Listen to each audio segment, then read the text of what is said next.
초기 기업들을 위한 연구개발 지원 사업인 창업성장기술개발 사업. 작년에 비해서 예산이 훨씬 줄어들었고요. 4번에 걸쳐서 접수하던 거를 올해는 단 2번만 접수한다고 합니다. 높아진 경쟁률 속에서 우리 기업이 선정되기 위해서는 어떻게 준비해야 될 것인지 자세히 알려드리도록 하겠습니다.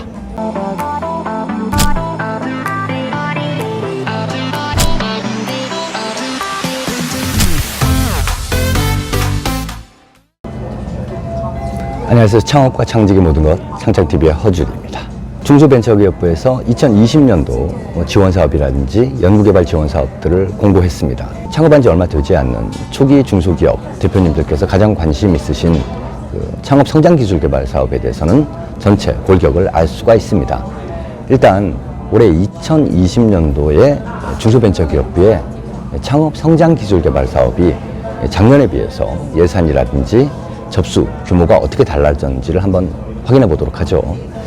일단 올해 2020년도에 창업성장기술개발 사업의 전체 신규 예산은 1,815억 원입니다. 반면에 2019년도 창업성장기술개발 사업의 전체 신규 예산은 2,347억이에요. 그러니까 정부에서 중기부 전체 창업 지원이라든지 R&D 예산은 30% 정도 증가했다라고 이야기하지만 사실상 초기 기업들이 신청할 수 있는 창업성장기술개발 사업은 작년에 비해서 많이 줄어들었습니다. 올해는 1,815억인데 작년에는 2,347억이라는 거죠. 기업 수로 따지면 500개 이상 덜 뽑는다는 얘기예요. 그런데 이제 여기에서 초기 기업들하고 관계가 있는 지원 사업, 그러니까 디딤돌 창업 과제만 살펴보면 훨씬 더 많이 줄었다는 것을 알 수가 있습니다. 디딤돌 창업과제 2020년도 올해 신규 예산이 641억이에요. 그런데 2019년도에 디딤돌 창업과제 예산은 1,068억이었습니다. 400억 이상 줄었어요. 엄청나게 줄어든 예산이에요. 예산도 40% 이상, 거의 반 가까이 줄어들었다는 건데 예산만 줄어든 게 문제가 아니에요. 문제는 접수 횟수도 줄어들었습니다. 2019년에는 4회에 걸쳐서 접수를 했어요. 2월부터 8월까지 연중 거의 2달 간격으로 4번이나 접수를 했는데 올해 2020년도에는 2월 말과 6월 정도 1년에 2번 접수한다고 합니다. 그러니까 상반기에 한 번, 하반기에 한 번, 단 2번 접수한다는 거죠. 예산은 40%, 거의 절반 가까이 줄었고 접수하는 차수가 4번에서 2번으로 줄어들었다. 저는 경쟁률이 4배 이상 높아졌다라고 보여집니다. 일단 예산이 반으로 깎였다는 건 경쟁률이 2배라는 거죠. 작년에는 거의 1,000억이 넘는 예산을 가지고 있었기 때문에 700개에서 800개, 거의 800개 정도의 초기 기업들을 지원했을 텐데 올해는 641억이에요. 그러니까 한 500개?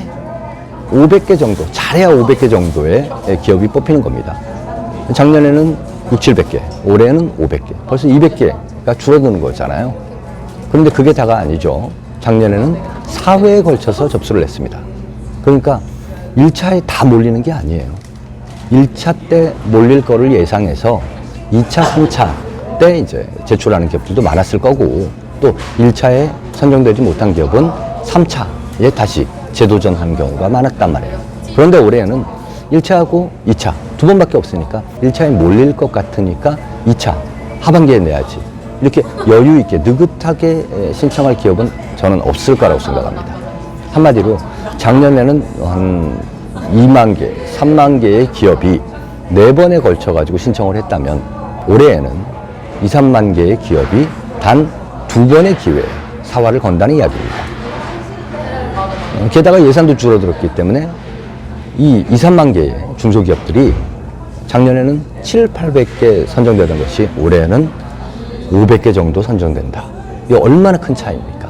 이는 말할 수가 없는 거죠.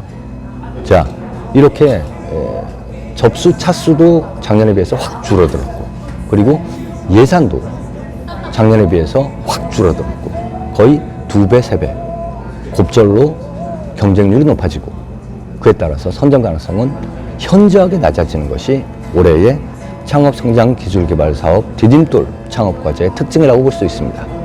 자, 그러면요, 이렇게 경쟁률이 높아지고 낙타가 바늘 구멍 들어가기 격으로 선정되기가 어렵다고 한다면 어떤 기업이 선정이 될 것인가? 대표님들께서는 굉장히 궁금하실 것 같아요. 뭐 10대 1이다, 20대 1이다. 참고로 말씀드리면 2019년도 창업성장 디딤돌 과제의 평균 경쟁률은 상반기에는 20대 1에 육박했다고 합니다.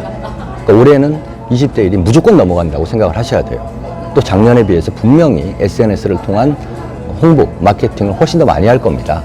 그러니까 명확한 거는 올해 1차가 됐든 2차가 됐든, 그러니까 2월 말에 접수를 하든 6월에 접수를 하든 경쟁률은 무조건 20대 1이 넘는다. 그런데요, 여러분 20대 1이라고 하면 이거 뭐 그냥 경쟁률이 높겠지 이 정도 수준으로 받아들일 경쟁률이 아니에요. 20대 1이면 그냥 변별력이 떨어진다. 변별력이 거의 없어진다고 보면 됩니다. 한마디로 말하면 수능 만점자가 수백 명이 나오고 수천 명이 나오는 수능이다 라고 생각하시면 될 것 같아요. 그러면 이제 막 시작해가지고 직원도 몇 명 없고 대표님을 중심으로 연구개발이 진행이 되는 아주 초기에 소규모의 기업일 경우에는 우리 기업보다 훨씬 더 오래됐고, 그리고 훨씬 더 연구 인력에 대한 규모가 잘 갖춰져 있는 기업에 비해서 경쟁력이 밀릴 수밖에 없죠. 선정이 안 될 가능성이 훨씬 높아지는 거예요. 그렇다면 어떻게 해야지 창업성장 디딤돌 창업과제에서 그나마 우리 기업이 가지고 있는 역량이라든지 기술을 어떻게 강조를 해서 선정 가능성을 높일 수 있을 것이냐. 저는요, 단언컨대 이 20대 1이라는 경쟁률은 뭐 설명을 할 기회, 대면평가 기회조차도 갖기 힘들다라고 생각을 하시고 접근을 해야 될 것 같아요.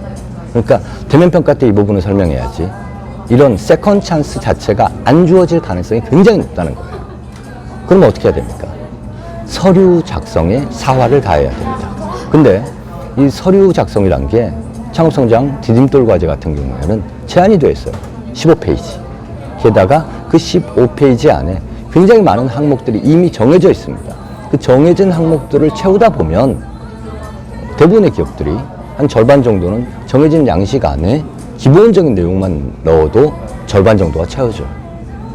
결국 나머지 절반, 우리가 개발하고자 하는 기술의 내용을 쓰는 부분에서 다른 기업하고 명확하게 차별화가 돼야 됩니다. 그런데요, 심사위원 입장에서 하루에, 작년에는 심사위원 한 사람이 20개를 심사해야 됐다면 올해에는 40개, 50개를 심사해야 되는 상황입니다. 결국 작년에 20개를 심사할 때도 굉장히 빡세서 변별력이 떨어졌는데 올해 40개, 50개를 심사한다. 과연 변별력이 어느 정도 갖춰질 수 있을까요? 이렇게 어려운 상황에서 우리 중소기업들은 무엇을 준비해야 되느냐? 단언컨대 첫 장, 두 번째 장에서 우리 기업들이 보여주고자 하는 기술의 필요성이라든지 기술의 차별성, 우수성을 명확하게 설명해주고 그것을 심사위원이 아주 쉽고 명료하게 받아들일 수 있게 작성하는 그런 사업계획서의 작성 노하우가 있어야 될 것이라고 생각을 합니다. 제가 여러 가지 콘텐츠에서도 말씀을 드렸지만 결국 이게 15장의 사업계획서가 됐든 50장짜리 사업계획서가 됐든 심사위원은 첫 페이지, 두 번째 페이지에서 보여지는 그 인상이 전체 사업계획서를 좌우한다 라고 볼 수가 있어요. 분명히 가치가 있고 그리고 기존에 있는 다른 기술에 비해서 경쟁력이 분명히 있다 라고 생각하시는 대표님들께서는 첫 페이지, 사업의 개요, 기술성을 설명하는 부분, 그리고 독창성과 차별성을 설명하는 부분, 그래서 그것들을 통해 가지고 이 기술 개발이 왜 필요한지, 기술 개발의 필요성을 설명하는 이 부분에 노력을 집중시켜야 됩니다. 자, 노력을 집중하라는 얘기는 거기에 많은 얘기를 쓰라는 얘기가 아니에요. 대표님들께서는 전하고 싶은 얘기가 굉장히 많을 겁니다. 그래서 첫 페이지, 두 번째 페이지에다가 굉장히 많은 기술적인 용어들을 쏟아내고 그리고 이 기술의 구성들에 대해서 잡초지종을, 전후관계를 굉장히 상세하게 쓰는 경향이 있는데요. 그러면은 심사위원은 내용을 살펴볼 심리적인 겨를이 없어요. 그러니까 첫 장, 기술개발의 개요 부분에서는 절반 정도는 그림, 도식화해가지고 채워주시고 그리고 아래쪽 절반 정도는 텍스트로 채워주시되 텍스트는 주저리 설명하는 문구로 쓰지 마시고 2줄, 3줄 정도로 간단하고 명료하게 딱딱 끊어서 작성해 주시는 게 좋습니다.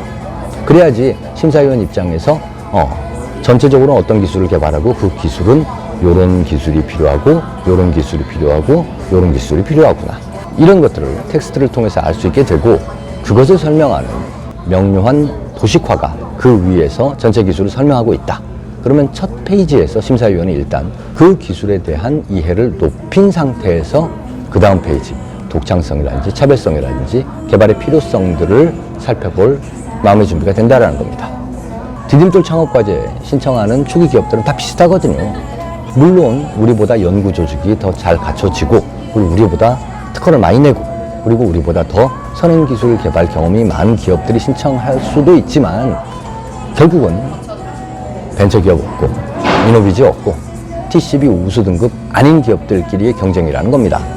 그러니까 너무 위축되거나 의기소침해 하지 마시고, 첫 장, 두 번째 장에서 우리가 개발하려고 하는 기술이 얼마나 필요한가, 그리고 기존에 있는 다른 기술에 비해서 어떤 점이 우수하고 그래서 경쟁력이 있다라는 것을 충분히 강조해 주시면은 아무리 작은 기업이더라도, 특허가 없더라도, 그리고 연구 조직이 탄탄하지 않더라도 심사위원에게 깊은 인상을 심어줘서 창업성장기술개발 사업 선정에 기쁨을 누릴 수 있지 않을까 하는 생각을 해봅니다.